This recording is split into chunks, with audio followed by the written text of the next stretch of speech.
What's up guys, Holly here from the Run Experience. Today I'm going to tell you how to use a lacrosse ball for runners, some injury prevention, some mobility exercises you can do just with this one little tool.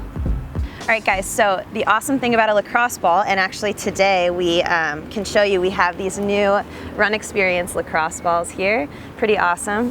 But the best thing about lacrosse balls in general is they're tiny. You can bring them when you travel, you can have one in your bag at all times, they're super light, versus a foam roller that can tend to take up a little bit more space. The other good thing about lacrosse balls is they're a little bit more acute in terms of how they help you mobilize. So it's a good way to apply a pressure point and move around that. Little to no pressure and you're already feeling something. It can really get in those little areas that maybe the foam roller can't. So we're gonna break this down into a few body parts and I can show you the best go-tos for those. So the first one we're gonna hit is the best for the hamstrings and calves. Basically all you're gonna do is just sandwich this ball right between your hamstring and your calf, just right between here. We'll start kind of just right between here with the knee, just below the knee. And I'm just gonna easily sit back onto it. It's a lot more painful than it looks. And there's a couple things you can do here. You can move side to side. You can apply more pressure, release it, apply, release. You basically just want to get in here in a way that you feel like something's going on. So starting right here, I can just kind of sit here for a little bit, then move side to side, just getting laterally, east to west motion there. Once I feel like I've had enough here, things are starting to tingle. My feet are probably feeling it all the way up through the hamstring now. I can lift up and then just move it a little bit further down the calf. So you're going to get somewhere around the mid calf here. Again, resting your weight on there. The hamstring is going to be feeling this too. And again, your hamstring is bigger than your calf, so there's going to be more area that you want to get here. So you can really roll side to side here until you feel something kind of everywhere. You want to spend about 2 to 3 minutes on each leg, working all the way down. So eventually I'll be getting down to the Achilles here. You're higher up on the hamstring, you won't feel it as much there, but getting all the way down the whole leg is going to be key for getting both of those. Tingling is normal, pain is normal, but adjust it so that you can actually handle it. Breathe through it, it is working, and as soon as you come out of that, it already feels way better compared to my left leg. So that's for calves and hamstrings. All right guys, so the second muscle group we're gonna get into with this guy is gonna be our glutes, which as runners, even as people who strength train, people who are regularly moving around, these guys get tight super fast, just like your hamstrings or anything else, but they're big muscle groups that we use frequently, especially when we're trying to have good run form, push those hips forward and everything else. So I'm gonna show you my favorite one. You can just do it laying down. Again, you just need one lacrosse ball to do it. I'll kind of go through this with you. So, gonna lay down right here, bring your feet up right under your hips here. And I'm just gonna start by putting this lacrosse ball right under my right butt cheek here, kind of right in the center to start. Even a couple breaths here to start, just to kind of get used to that feeling of having a pressure point right there. The way you can start to manipulate this is you can start a little movement out to the side where I'm gonna just drop this knee as much as my hip will allow. Kind of controlling, the more that I let it fall, the more pressure there is on that spot. So bringing it up a little bit more. I can also use this left leg to use leverage. So if I don't want to put all of my weight with all my knee weighted out to the side on top of the ball, I can bring it up or put more weight into this leg. So just little movements out and in here, up and down. Just breathing and relaxing into it. It starts to get easier as you get into it more because your muscles are starting to open up and relax.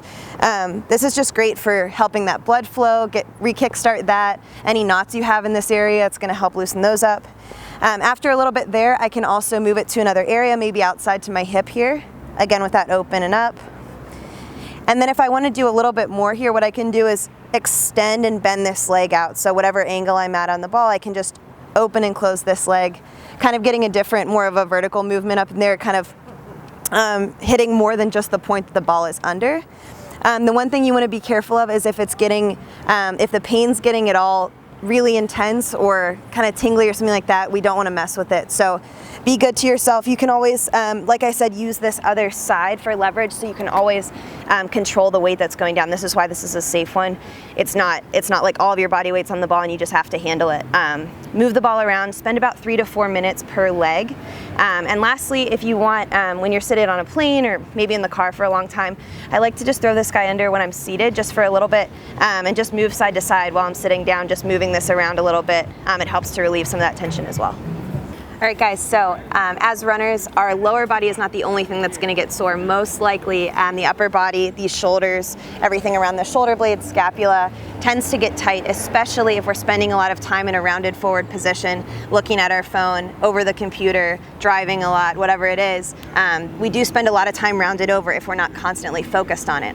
So to help counteract that and to kind of fight that pain that comes up that way, I'm going to show you my favorite one with the lacrosse ball, how to get right back in there, put it on a pressure point and kind of move around the area to open that up. So same way, I'm going to lay down on the ground.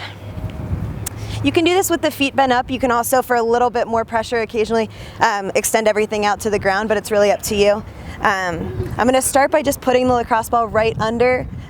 You can kind of mess with it, but I like to start right under the meat of the trap right here, kind of right above the shoulder blade on the inside. And with this one, you can either lean away from it or you can kind of sit up and settle onto it as you kind of breathe into it. Big inhales and exhales are going to be key to not crying here. So the first way I'm going to go is I'm just going to try to move my arm a little forward and back. Kind of getting into that, you'll start to feel everything kind of opening up around it. I can also go kind of out to the side and back. You can keep the arm slightly bent if you want, kind of straighten it, bend it. Everything kind of changes it here. After you've had enough there, you can move it. You can go kind of out to the side. You can bring it down below. I can bring it a little bit below the shoulder blade here. If I want to even sit up a little bit more, I can control that weight just like we did with the glutes, so it's not totally laying back on top of it. Going forward and back with the arm, around to the side, like this. So just kind of getting in here. You can spend a few minutes per side. There's a lot of area back there, but the nice thing is anything you do is going to get in there. So you play with it. There's no super specific technique that we have, but moving forward and back and out to the side is a pretty good way to hit all sides of everything. Make sure to spend a couple minutes on both sides, up towards the shoulder, back around the shoulder blade. Yeah, it should be good. All right guys, the last thing we're going to talk about in this video is going to be our feet. This is an awesome one for feet. It's basically the perfect size to fit right under the arch there, as well as get up into the metatarsals and the heel as well. The reason we like doing this is because running mechanics, again, they start out well for most runs, and by the end, sometimes our feet get really locked up and it becomes kind of a harsh landing on the ground where we kind of forget to keep using our feet like we do with our hands. You want them to be malleable, you want them to feel each step the right way. So this helps open those up for better running mechanics as well. So I'm going to show you, I'm going to pan down so you can see my feet, and I'll show you the exercise. You may not be able to see me, but just follow along here. So I'm going to put this here. I have my shoe off. I'm going to start just at the metatarsals here, so the very top, and I'm going to rest my heel down on the ground so I have some leverage there.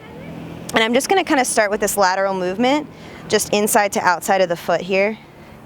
Again, you can affect the pressure, so you can lean forward. I can bend my leg a little bit more to get more on top of that ball, or I can ease up if it's a little painful. After about 5 to 7 there, 5 to 7 back and forth, so you can move down to that arch. You can take the heel off the ground here if you want, or you can leave it down, but again, back laterally, side to side. Here I can also go forward and back. You're kind of going to feel the length of that arch, the tighter spots. Spend time where it feels tightest. Don't be afraid to get in there. It is painful at the time, but it makes a world of difference in actually making sure your foot can respond to the ground when you're running. And eventually you can just work your way all the way back to the heel. Same thing, you can kind of go side to side at the bottom of the arch. It's a little harder to control there, but again, just movement is key here, and putting weight on there is the key to using the lacrosse ball. So that is a favorite one for the feet, a couple minutes each side again. This one really should be daily, I think, before and or after. But it's a great one and it's super easy to do. Just pop off your sneaker and take a couple minutes. All right guys, there's a lot more injury prevention exercises where that came from. We've come up with our best stuff at the Run Experience, using tools, not using tools, stuff you can do right in your living room. We have a downloadable PDF guide. It's totally free. You can click the link in this video to get it, or you can click a link in the description if you need to. Just put in your name and email, we can send that to you. If you liked this video, make sure you go ahead and hit that like button. We like to know what you did and didn't like. Comments, questions, anything you want to request for a future video, something like that, drop it in the comments below. We try to get to those as much as we can, and we love listening to you guys. And lastly, make sure that you subscribe to our channel. We have tons of new stuff coming out all the time, new ways to work out, new ways to tackle your running, speed up, prevent those injuries, you name it, all on our channel, so make sure you subscribe. And I think that's all we got for you. We will see you in the next video. Thanks for watching.